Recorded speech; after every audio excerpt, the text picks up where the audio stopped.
Hey, what's up, homies? It's your boy Pedro. I wanted to jump on here and make this video today.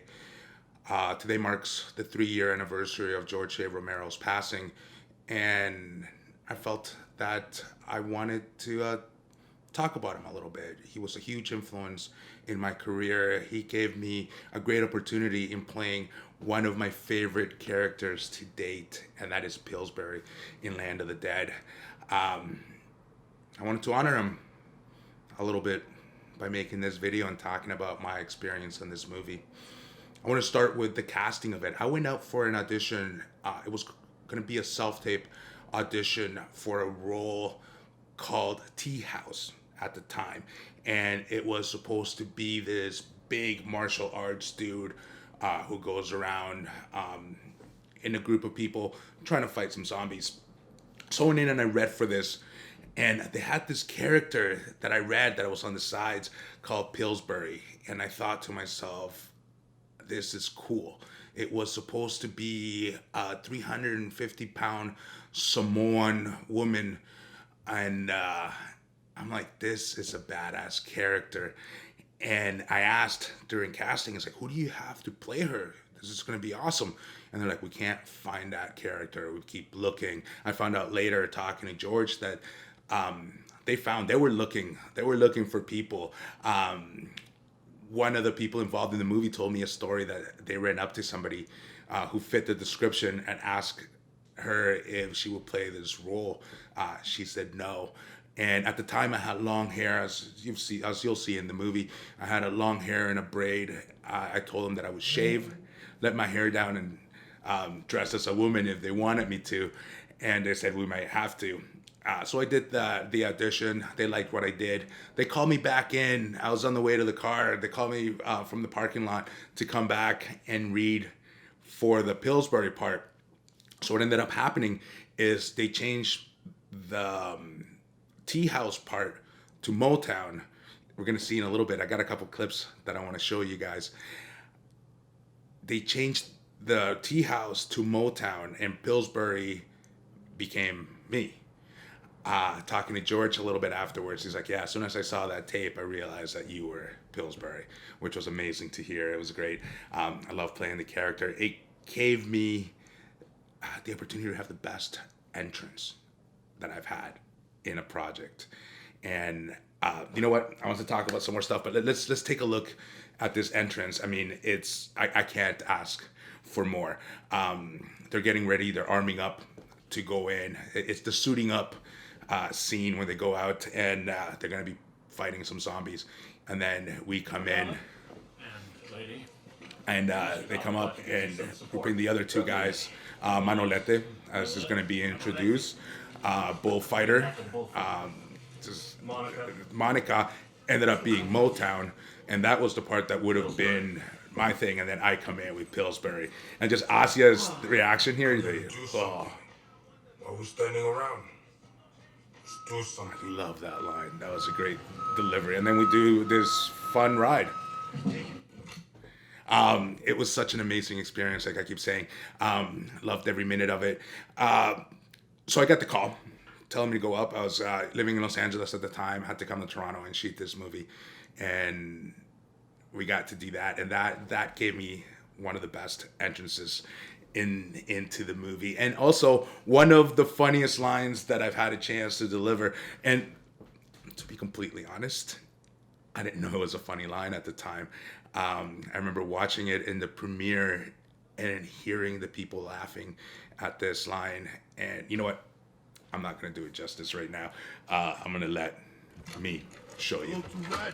So he goes, having an argument about stealing a car because all the keys had melted. Cars stolen some more. Every year. Yeah. Well, a million in Detroit. Detroit's got 50 million cars. Some more, 50,000. Everyone stolen. I remember sitting in the theater and listening to people just start laughing after the everyone stolen part. I've had people come up to me and ask me to leave voicemail messages saying that part, which is amazing. It's a great experience to have, and it was so great to be allowed. It was so great to be allowed to play George's let us play. I mean, we basically stuck to the script because it was so well written, in my opinion. But he did let us play every once in a while, and made it fun. I remember the first scene that we shot on my first day.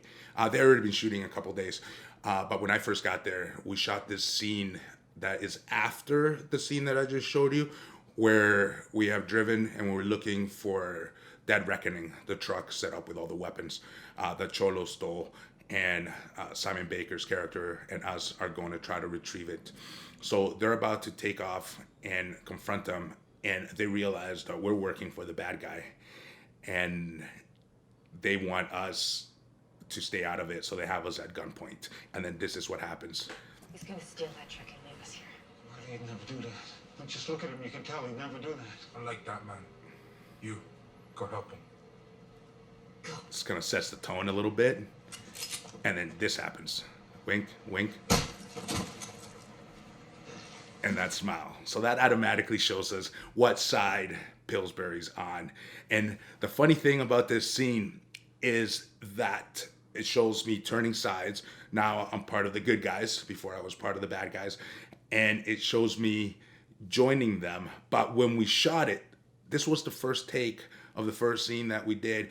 And from across the street where Video Village is set up, which is where the director sits and watch what's going on through a screen, I hear George screaming, "Yes!" And then he runs across the street and he's like, "That was amazing. Let's try this now. Let's do this." But this is like the one, this is a take that they used. And so how's that for setting the tone for this movie? First take, first scene, first day, the director cheers at the beginning of it. And I had a feeling that it was going to be an amazing experience from there. And as you've heard, it has been. It was. And it, long after that, it was amazing. It was amazing. I mean, I keep saying that. But other than making the movie and watching the movie, we got a chance because of this movie, because of George, to travel a lot. We did a lot of the horror conventions. Those were a lot of fun. Got to meet a lot of people. Got to meet some amazing actors, some amazing performers. We went to London at one point where we're doing a horror con there. And we were up one night in the hotel just having dinner.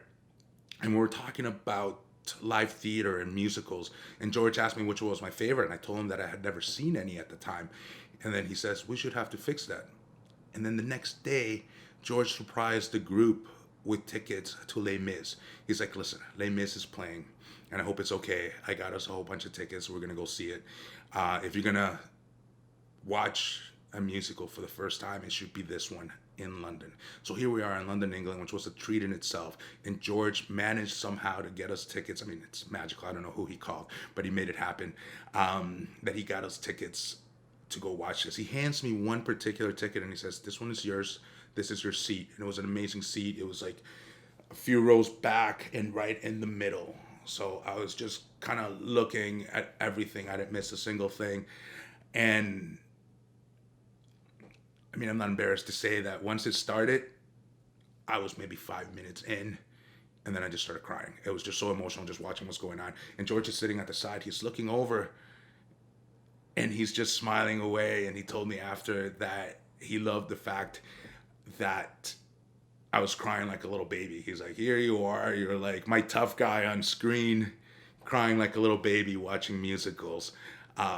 Which was an amazing thing. And that's just the type of person that George was. We talked about writing, how I written a couple scripts. He asked if he could read them. And not only did he read them, he invited me to his house to talk about the scripts. I would bring some bourbon and we'd have cigars and drink some bourbon as we spoke about my script, as he gave me notes, and he told me different things that I could do to improve it. And how's that for film school, screenwriting 101? Like, I'm telling you, there's a reason this man, George A. Romero, has been one of the biggest influences in my career as an actor, as a writer, as a filmmaker, and I'm so very grateful. And I just wanted to put this together and sing my praises to the man. And I want to leave off with one final scene from the movie. And thank you so much for watching. And like, as George would always say, stay scared. Go back, watch all of the zombie films. The man created a genre, and I'm grateful to have known him. I'm gonna play this scene now. This is we're getting ready to go. We're gonna head to Canada. There's one last guy. Oh, what happened? Uh-oh. Oh. And that guy comes in. Now we can go. And now we can go. Thank you so much for watching. See you guys soon.